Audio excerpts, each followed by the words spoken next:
11. Vamos ler a partir do versículo de número 38. Evangelho segundo escreveu João, capítulo de número 11, a partir do versículo 38. Se você olhar para o lado e ver que o seu irmão não trouxe a Bíblia, convide ele para ler junto com você.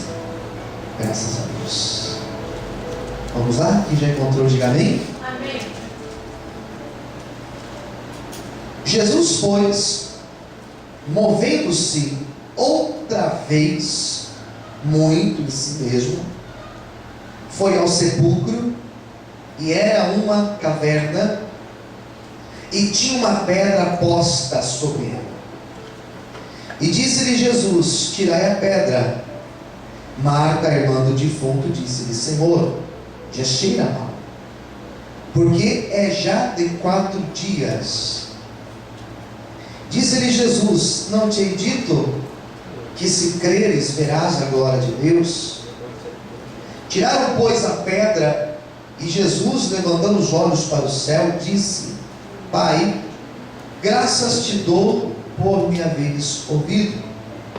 Eu bem sei que sempre me ouves, mas eu disse isso por causa da multidão que está ao redor, para que creiam que tu me enviaste. Tendo dito isto, clamou com grande voz: Lázaro, vem para fora. E o defunto saiu, tendo as mãos e os pés ligados com faixas, seu rosto envolto no lenço, e disse-lhe Jesus: desligai-o e deixai-o somente até aqui. Oremos. Senhor Deus e Pai, venha nesta noite, nesta terça-feira profética, venha falar conosco através desta palavra, Senhor, que agora foi lida. Me ajude a comunicar ao coração dos teus filhos o teu querer e a tua vontade. Estamos aqui, Senhor, sedentos para ouvir tua voz. Nos abençoe em nome de Jesus. Amém. E graças a Deus. Você pode aplaudir bem forte ao Senhor. Amém. Amados, preste bastante atenção. Quando você lê um texto, da Bíblia, é necessário você perguntar: o que esse texto está falando sobre Deus? O que eu aprendo sobre Deus lendo esse texto? É uma das regras que eu tenho para se fazer uma interpretação de um texto. O que nós aprendemos sobre Deus lendo essa história de João capítulo 11? Essa história, ela não fala de Lázaro, ela fala de Deus, ela fala de Jesus. Quem está entendendo, diga amém. Amém. Fala de Jesus. Nós temos o costume de ler a história do livro de Jonas e achar que nós estamos lendo sobre Jonas. Não, é sobre Deus. Temos a mania de ler a história de Daniel e aprender: bom, o que eu aprendo sobre Daniel? Na verdade não é isso. Na verdade é o que nós aprendemos, onde Deus se revela na história de Daniel. Eu leio a história de Davi, eu não estou lendo a vida de Davi. Não é interessante eu saber a vida de Davi, é interessante eu saber o que eu aprendo sobre Deus lendo a história de Davi. Muda totalmente a nossa maneira de ler e de compreender as Escrituras. Eu leio essa história que fala de alguém que foi ressuscitado, e eu começo a me perguntar: bom, o que eu aprendo sobre Deus? Onde que Deus se revela? Onde Jesus se revela na história do capítulo 11 de João? Quais revelações nós temos acerca de Deus? Eu destaquei algumas coisas que eu quero comentar com vocês nesta noite. Eu quero que você entenda que dos milagres que Jesus realizou, este aqui foi um dos últimos que ele fez na terra. Foi um dos últimos milagres, uma das suas últimas aparições públicas.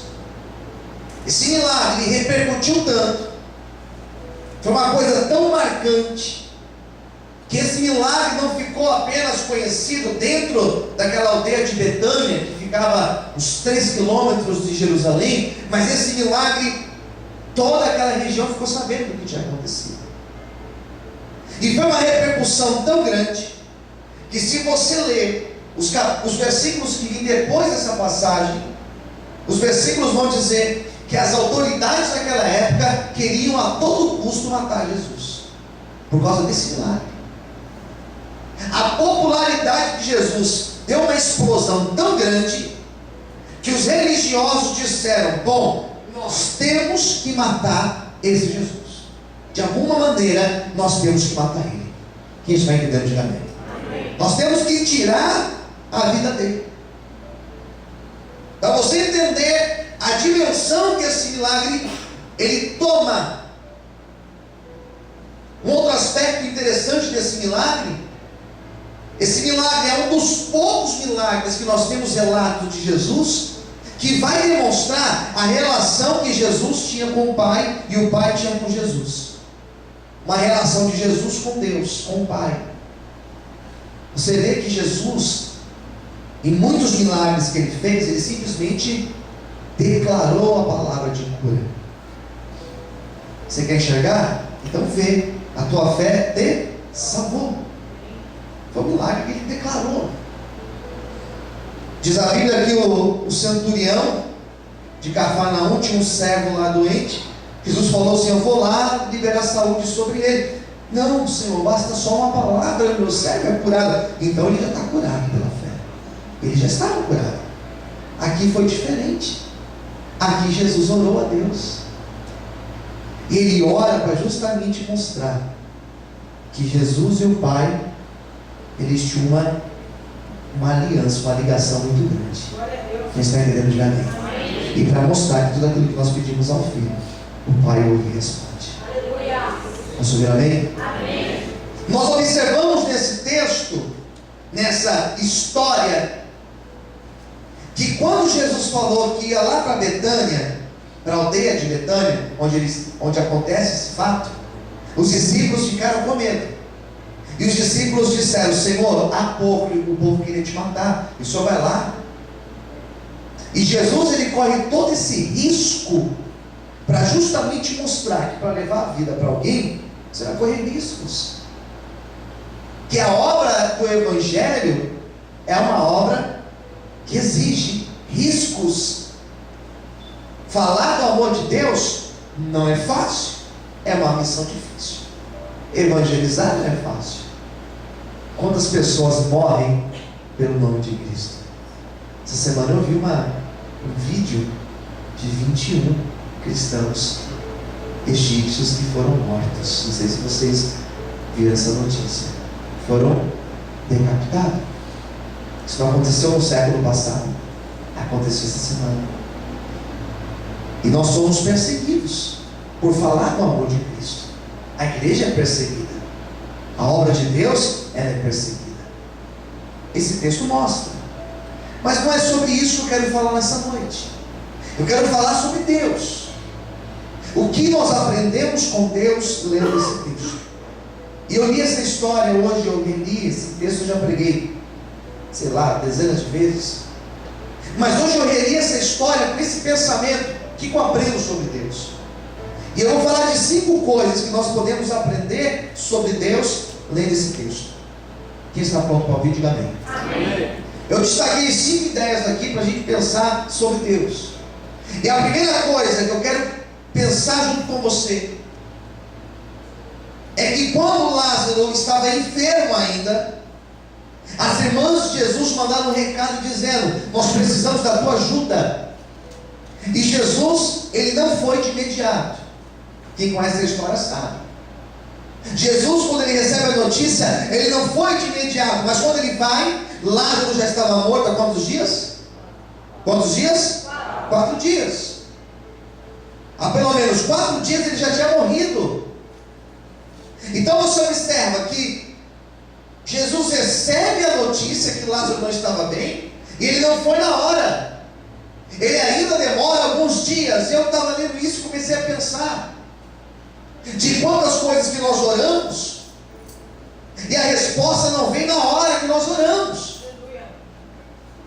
Quantas coisas que nós apresentamos para Deus, e a resposta não vem naquela hora que nós oramos. Chegamos até a achar que Deus não ouve a nossa oração. Chegamos até a pensar que nós fizemos alguma coisa que desagradou a Deus. E alguns chegam até a pensar que Deus nem existe, porque se Deus existisse, responderia aquela oração. Pois bem, eles clamam, eles pedem ajuda, e Jesus não vai naquele exato momento. Ele vai, mas ele não vai no momento que eles pediram. Ele demorou ainda quantos dias? 4 dias. Primeira lição que eu aprendi sobre Deus nesse texto: que o meu Jesus e o teu Jesus, Ele é o dono do tempo. Aleluia. Fala para quem está ao seu lado: o nosso Deus é o dono do tempo.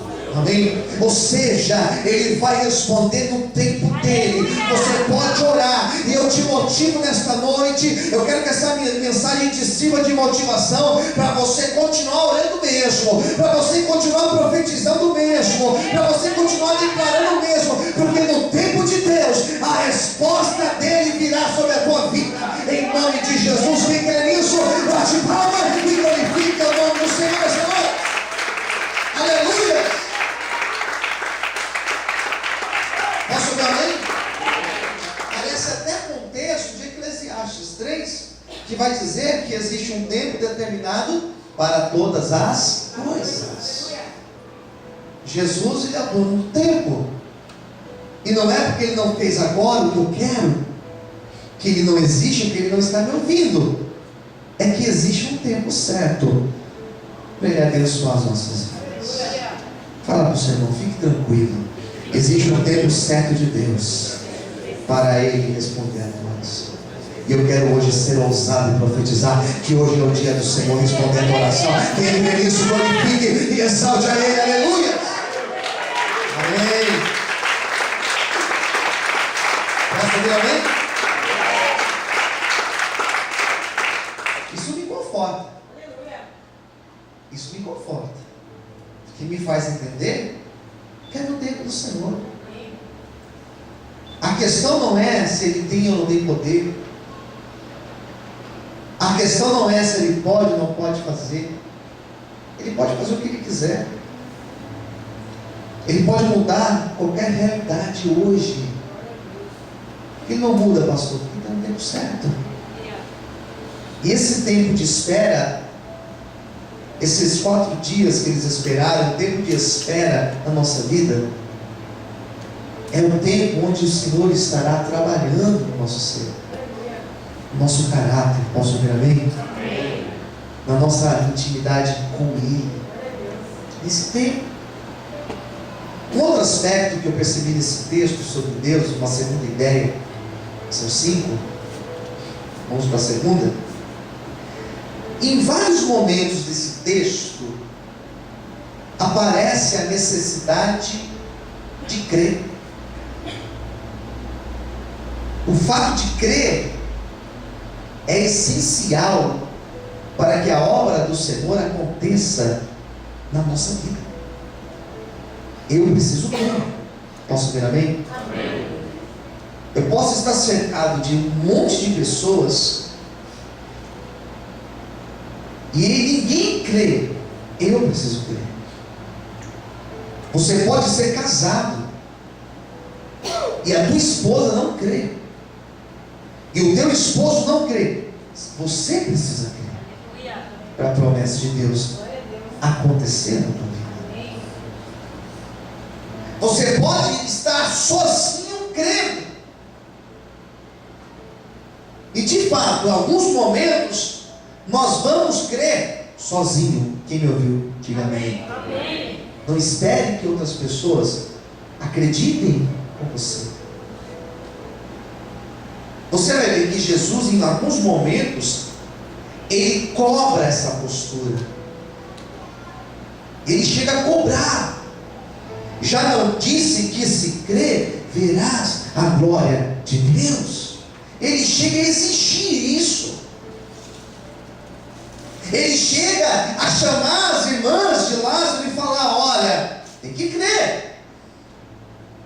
Esse crer não é somente acreditar, mas esse crer, ele tem que me levar a tirar a pedra. Quando ele manda, tire a pedra, para o milagre acontecer.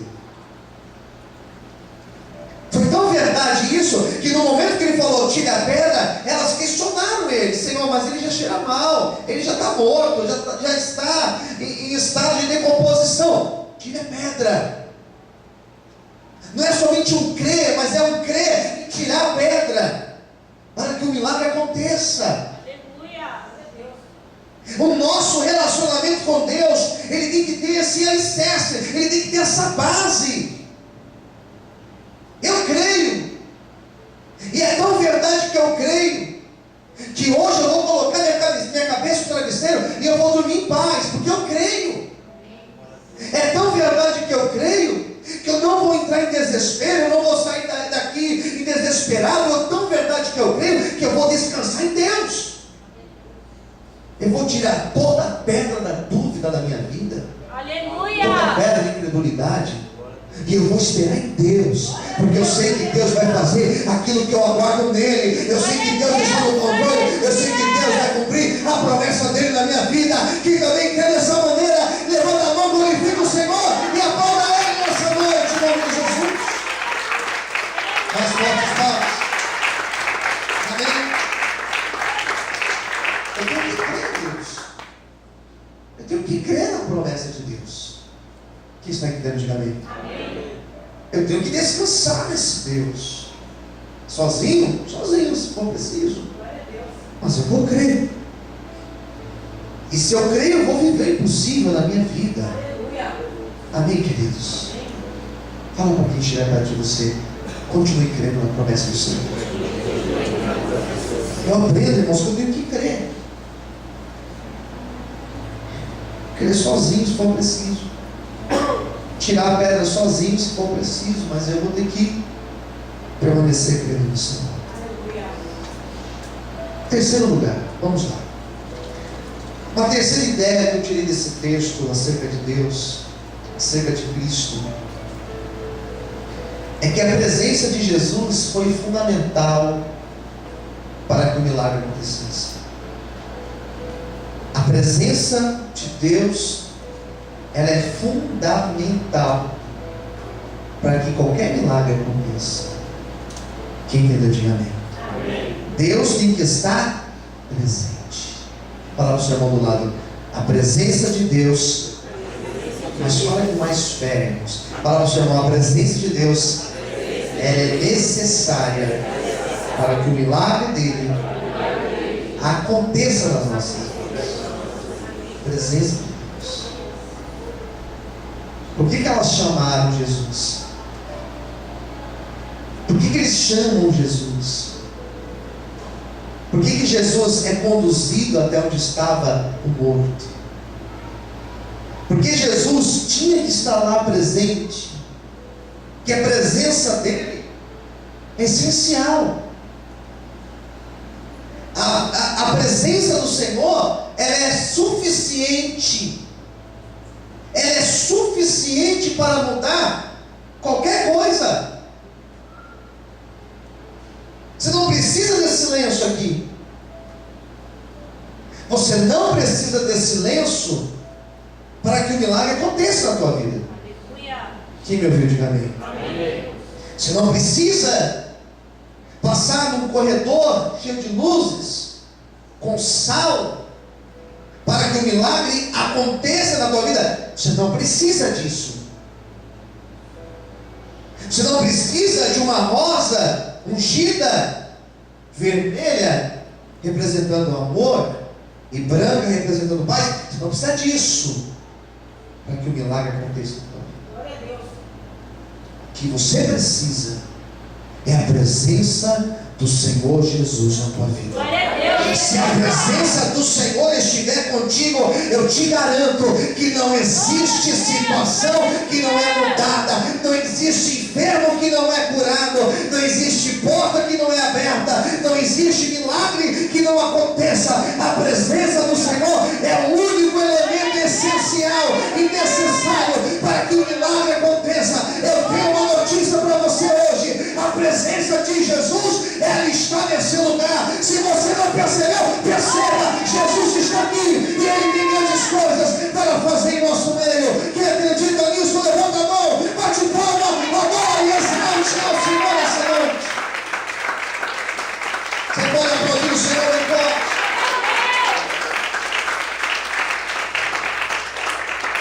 A presença de Jesus basta. Fala para o teu irmão do lado: a presença de Jesus basta. Ela basta. Jesus usou alguma rosa aqui, pastor, nesse texto? Não. Usou algum lenço? Não. Usou sal? Não. Usou nada disso. Usou água? Não. Usou nada. A presença dele, essencial, foi a única coisa necessária para que o milagre acontecesse. Se isso é o elemento essencial, busque o Senhor. Posso ouvir amém? Busque o Senhor. Sabe qual é a pena que eu tenho? A dó que eu tenho de pessoas que precisam de coisas para que possam crer em milagre, para que possam ver em milagre. Não. A presença de Jesus basta. Aleluia! E amém. E amém já é o suficiente. Quem entendeu? Diga amém. Amém. Só a presença dele, pastor. Só. Não tem acessório nenhum necessário. Não tem. Hoje em dia se prega muitas essas coisinhas, muitas essas coisas, mas não tem. Biblicamente não tem necessidade de nada disso. Quarto lugar. São 5 e eu estou na quarta. A quarta ideia que eu percebi nesse texto acerca de Deus é que o Jesus que nós encontramos nesse texto, o Jesus que é encontrado nesse texto, ele se mostra como o Jesus dono da vida. Posso ouvir um amém? Amém. O Jesus da história de João capítulo 11, essa passagem vai mostrar que Jesus, Ele é o dono da vida. É Ele que dá e é Ele que tira a vida. Ele é o dono da vida. Porque textos posteriores a esse vão mostrar a sua morte. Porque a morte de Lázaro foi um dos últimos milagres citados na Bíblia, para justamente mostrar que se ele pôde trazer a vida a Lázaro, ele também poderia ressuscitar. E foi de fato o que aconteceu. E o que isso tem a ver comigo e com você? Esse texto está mostrando que não existe morte que resista ao poder de vida que está em Jesus. E quando eu me refiro a morte aqui, eu vou explicar melhor para vocês. Quando eu me refiro a morte, eu não me refiro apenas à morte física. Eu não me refiro apenas à morte espiritual. Eu me refiro à morte em todos os sentidos que você pode pensar. Quando eu digo que Jesus tem poder sobre a morte, eu estou dizendo que Ele tem poder de trazer vida para qualquer coisa que esteja morta. Ele tem poder para trazer vida a um relacionamento que está morto. Ele tem poder para trazer vida na vida de uma pessoa que está morta espiritualmente, sem sentir mais a presença do Senhor. O Jesus que trouxe vida, Ele vai trazer vida aqui nessa noite. Quem crê nisso, levanta a mão para o céu e aplauda e glorifique ao Senhor em forte. Aleluia. Se é para Deus, tem que ser mais forte. As palmas. Posso ouvir amém? Pergunta o seu irmão do lado, fala assim: Jesus vai trazer vida aqui nessa noite. Amém, irmãos? Quem quiser assim, diga amém. Ele tem poder de trazer vida. Não existe morte capaz de suportar o poder de vida de Jesus. Amém.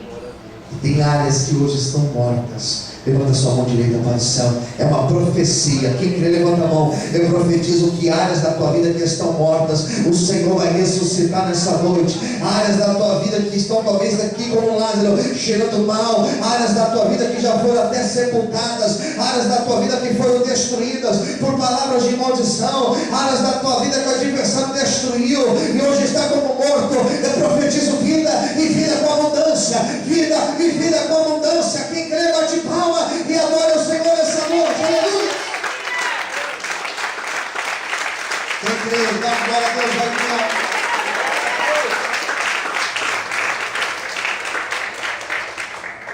Quinto e último lugar, e aqui nós vamos encerrar. Esse texto mostra o que mais sobre Deus? Mostra que Deus faz milagres com propósitos. Existe um propósito para Deus fazer qualquer milagre na nossa vida. Quem entendeu, diga amém. Qual foi o propósito desse milagre? Porque ele poderia chegar antes. Jesus poderia chegar antes de Lázaro morrer. Quem concorda, diga amém. Melhor, Lázaro não precisava ter morrido. Eu percebo que às vezes algumas coisas da nossa vida elas chegam numa situação extrema porque tem um propósito de chegar neste lado extremo. O Senhor poderia nos poupar de algumas coisas. Deus poderia facilitar algumas coisas. Quem concorda comigo, diga amém. E como poderia? E como poderia? Eu acho que o Senhor poderia trazer alguém. Eu acho que o Senhor poderia nos privar de algumas coisas. Eu acho que o Senhor poderia, sei lá, não permitir que outras coisas acontecessem. Mas se chegou nesse ponto, houve um propósito. Aleluia. E chegou nesse ponto para que através deste milagre, o nome de Deus fosse exaltado e glorificado. Aleluia. Você vê que quando o Senhor faz um milagre, versículo 45, vamos ler, só para ficar mais claro a minha explicação. Olha o que diz o versículo 45. Muitos, pois, dentre os judeus, que tinham vindo a Maria, e que tinham visto o que Jesus fizera, olha como encerra. Eles começaram a fazer o quê? Crer nele. Amém? Amém. O que vai acontecer na tua vida, pessoas começarão a crer em Deus. Aleluia. Glória a Deus. Elas vão olhar para a tua vida. É uma profecia. Tem gente que já entendeu, já tomou posse. Tem pessoas que vão olhar para você.